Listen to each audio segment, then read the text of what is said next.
You ask Tiger to solve. This deals with linear equations with one unknown. The final result is x equals 3. Let's solve it step by step. Group all x terms on the left side of the equation. Add x to both sides. Group like terms. Simplify the arithmetic.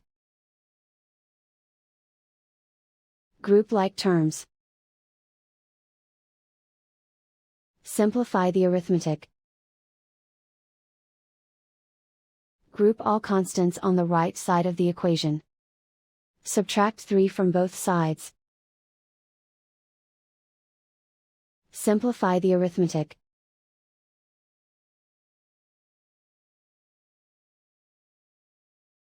Isolate the x. Divide both sides by 5.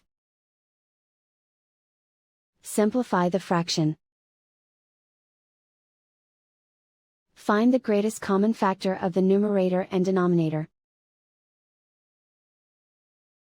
Factor out and cancel the greatest common factor. And so the final result is x equals 3.